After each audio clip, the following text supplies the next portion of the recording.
혹시 영화 좋아하십니까? 오늘은 영화 이야기로 설교를 시작하려고 합니다. 아미스타드라는 영화인데요. 혹시 보신 분도 계실 거라고 생각을 합니다. 영화는 1998년에 개봉한 영화입니다. 우리가 잘 아는 배우로 모건 프리만, 안소니 호킨스 같은 배우들이 나오고요. 그리고 감독으로는 스티븐 스필버그가 감독을 했습니다. 이 영화는 쿠바를 출발한 노예선인 아미스타드에 관한 실화를 바탕으로 만들어졌습니다. 영화는 19세기 노예 무역의 재현 때문에 아프리칸 배우들, 흑인 배우들이 촬영 내내 목과 팔, 다리에 족쇄를 차고 있어야 했는데요. 그것은 모조품이 아닌 실제 쇠고랑과 무기를 들어서 고생을 했다고 전해집니다. 노예 폐지론자와 옹호론자의 이견으로 공방을 펼치는 이 법정씬이 있는데요. 이 영화의 백미로 한번 이 무더운 여름에 한번 보시기를 추천드립니다. 영화의 한 장면인데요. 실제 역사 속에서는 그 서구 열강이 제국주의를 내세워서 아프리카, 아시아, 남미 등을 식민지로 정복할 때 특별히 고통받았던 사람들이 있습니다. 바로 아프리카의 흑인들입니다. 노예 무역으로 서구로 팔려간 아프리카의 흑인들은 대략 6천만 명에 이른다고 합니다. 노예 무역은 어떤 사업보다도 국가에 큰 이익을 주기 때문에 서구 열강들은 아프리카를 침략해 흑인들을 잡아다가 노예로 팔았습니다. 그런데 그 노예 무역에서 유일하게 살아남은 아프리카의 부족이 있습니다. 이 부족은 탄자니아와 케냐의 국경 인근에 살았던 마사이족입니다. 이들은 강인하고 어릴 적부터 길러진 용맹성으로 노예 상인들의 인간 사냥을 저지했다고 합니다. 마사이족은 어렸을 적부터 사자를 마사이의 밥이라고 배웁니다. 그래서 그들은 사자 사냥을 할 때 밥 먹으러 가자라고 외친다고 합니다. 이들은 성인식으로 단체로 사자를 사냥하는 의식을 치른다고 합니다.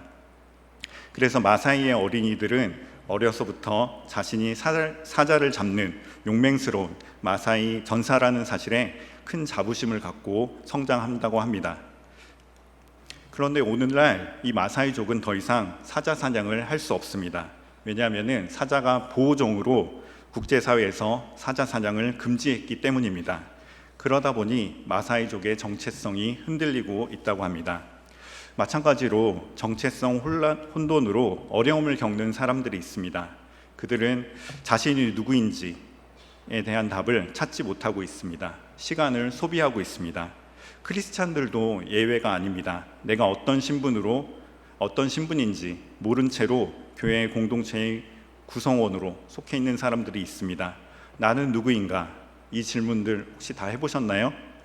인류 역사상 가장 많이 던져졌던 질문이라고 합니다. 또한 반드시 해결해야 할 질문입니다. 우리는 이 정체성에 대한 답을 오늘 말씀을 통해서 찾고자 합니다. 고대 시대부터 반역에 가장 많이 쓰이는 방법은 왕을 독살하는 것입니다.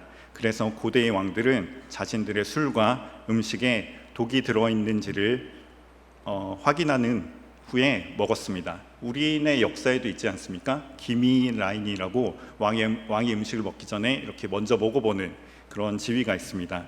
같은 역할이지만은 고대 사회와 조선 시대의 그 기미를 먹는 것은 차이가 있다고 합니다. 고대에는 왕이 먹게 될 술이나 음식에 독이 있는지를 알아보는 그 여부를 알아보는 관직은 매우 두터운 왕의 신임을 받는 사람만 선출되었다고 합니다. 느헤미야는 왕이 마시는 술에 독이 들어있는지의 여부를 확인하는 사람이었습니다. 이것은 왕의 신임을 받는 고관의 자리입니다. 느헤미야가 어떻게 그런 왕의 신임을 받게 되었고 그런 자리에 앉게 되었는지 우리는 알지 못합니다. 당시 어려운 상황에 처해 있던 고향 생각은 잊어버리고 살 만큼 막강한 권력을 또한 이에 합당한 부귀영화를 누릴 수 있는 자리입니다. 느헤미야는 그러한 지위에 맞게 대접을 받으면서 호사스러운 생활을 할 수 있었습니다. 그러나 느헤미야의 생각과 마음은 그런 것에 머물러 있지 않았습니다. 느헤미야의 마음은 하나님과 하나님의 뜻 그리고 하나님의 백성에게 머물러 있었습니다. 어느 날 느헤미야는 자신의 형제 하나니엘로부터 예루살렘의 형편을 듣게 됩니다. 100년 넘게 무너진 성벽은 무너진 채로 있었고요. 성문은 불에 타서 예루살렘의 유대인들은 적들의 공격에 무방비 상태로 노출되어 있었습니다. 또한 이방인들의 문화도 무분별하게 유입되어 유다인들은 하나님의 백성다운 삶을 잃어버린 채 살고 있었습니다. 느헤미야는 하나님의 이야기를 듣고 가슴을 치며 회개했습니다. 우리 같이 읽겠습니다. 내가 이 말을 듣고 앉아서 울고 수일 동안 슬퍼하며 하늘의 하나님 앞에 금식하며 기도하여. 하나님을 향한 그리고 유다 백성들을 향한 느헤미야의 이런 간절한 기도는 무려 4개월 동안 지속되었습니다. 1장 1절에 기스르월은 11월과 12월 사이를 말합니다. 그리고 2장 1절에 니산월은 오늘날로 3, 4월을 말하고 있습니다. 내가 무엇 때문에 우는가? 그것은 내가 누구인가를 말해줍니다. 내가 무엇 때문에 웃는가? 그것은 내가 누구인지를 말해주고 있습니다. 여러분은 혹시 무엇 때문에 울고 웃고 계십니까? 지금 느헤미야는 그의 백성 때문에 울고 있습니다. 니산월 어느 날 왕의 요청에 따라 느헤미야는 왕에게 포도주를 올리고 있습니다. 왕은 평상시와 얼굴색이 다른 느헤미야를 단번에 알아보았습니다. 왕이 보기에 얼굴빛이 이상하면은 모반으로 의심받아서 곧바로 사형에 처할 수도 있습니다.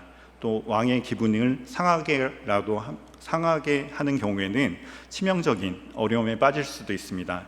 그러나 하나님은 느헤미야의 기도를 들어주셨습니다. 왕은 얼굴색이 평상시와 다른 느헤미야를 어려움에 빠뜨리기보다 내가 원하는 것이 무엇이냐라고 물었습니다. 느헤미야는 하나님이 허락하신 이 기회를 놓치지 않았습니다. 같이 읽겠습니다. 왕이 내게 이르시되 그러면 내가 무엇을 원하느냐 하시기로 내가 곧 하늘의 하나님께 묵도하고. 잠시 기도한 후 느헤미야는 자신의 요구사항을 왕에게 말했습니다. 유다 땅으로 돌아가 성벽을 다시 짓는 일과 기간 그리고 통행증, 성벽을 다시 지을 목재 등을 이야기했습니다. 하나님의 도우심으로 느헤미야가 구한 것을 왕은 다 허락해 주었습니다. 하나님은 하나니를 통해서 느헤미야를 부르셨습니다. 느헤미야는 그 부르심 가운데 성벽을 쌓아야겠다는 비전을 갖게 되었습니다. 이것이 느헤미야의 소명입니다. 느헤미야는 그 소명을 이루기 위해서 기도를 시작했습니다. 그러자 그의 기도 응답으로 그는 성벽 공사에 착수하게 되었습니다. 오늘 말씀을 통해서 여러분들과 3가지를 기억하길 원합니다. 첫째, 이 세상을 변화시킬 사람이 필요하다는 것입니다. 하나님은 가정을 비롯해서 학교, 회사, 직장, 우리가 사는 이 세상이 하나님이 기뻐하시는 모습으로 변화되길 원하십니다. 하나님은 우리가 머무는 모든 곳이 하나님이 기뻐하시는 그 모습으로 변화되길 원하십니다. 그리고 하나님은 그렇게 이 세상을 변화시켜 오셨습니다. 단 하나, 하나님은 우리가 속한 이 세상을 변화시키기 위해서 사람을 찾고 계십니다. 하나님은 사람을 통해서 일하십니다. 하나님은 사람을 통해 하나님이 원하시는 세상으로 변화시키셨습니다. 우리는 우리가 사는 이 세상을 변화시킬 사람이 필요하다는 것을 알아야 합니다. 두 번째로 같이 읽겠습니다.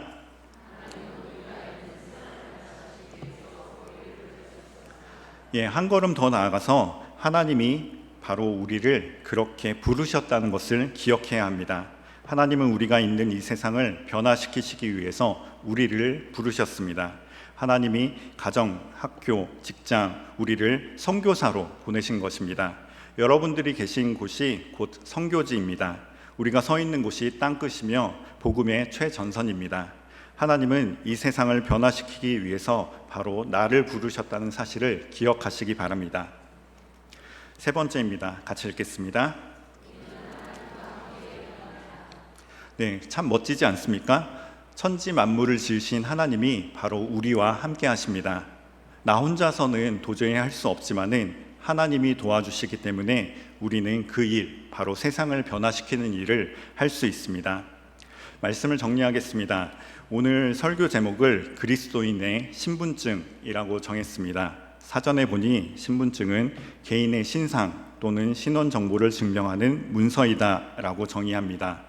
하나님 나라에서 우리의 신분증에는 놀라운 신원 정보가 적혀 있습니다. 네, 바로 우리를 왕 같은 제사장이라고 밝히고 있습니다. 말씀을 같이 읽겠습니다. 베드로전서 2장 9절 같이 읽겠습니다. 너희는 택하신 족속이요 왕 같은 제사장, 거룩한 나라요 그의 소유된 백성이니 이는 너희를 어두운 데서 불러내어 그의 기이한 빛에 들어가신 아름다운 덕을 선포하게 하려 하심이라. 아멘. 그리고 오늘 말씀을 통해서 하나 더 이렇게 적고 싶습니다. 하나님의 리더, 우리는 세상을 변화시키기 위해서 하나님이 세우신 리더입니다. 우리는 미래가 아닌 바로 오늘 지금 이 자리에서 하나님이 세우신 리더입니다. 세상에 동화되거나 세상에 적응하며 세상에 도태되거나 탈락하지 않기 위해 발버둥 치는 것이 아니라 바로 오늘 우리가 처한 세상을 변화시키기 위해 하나님이 이 땅에 세우신 하나님의 리더입니다. 우리 가슴에 손을 얹고 한번 따라하겠습니다. 나는 하나님의 리더. 나는 하나님의 리더. 네, 나는 하나님의 리더라는 이 말 속에는 하나님이 세우셨다는 의미와 하나님이 함께 하시는 사람이라는 의미, 그리고 하나님의 뜻을 이룬다라는 의미가 모두 들어 있습니다. 하나님은 우리가 있는 이 세상을 변화시키시길 원하십니다. 그리고 이 세상을 변화시키시기 위해 우리를 부르셨고 하나님은 우리와 함께 하십니다. 이 세상을 변화시킬 비전을 품는 저와 여러분 되길 소망합니다.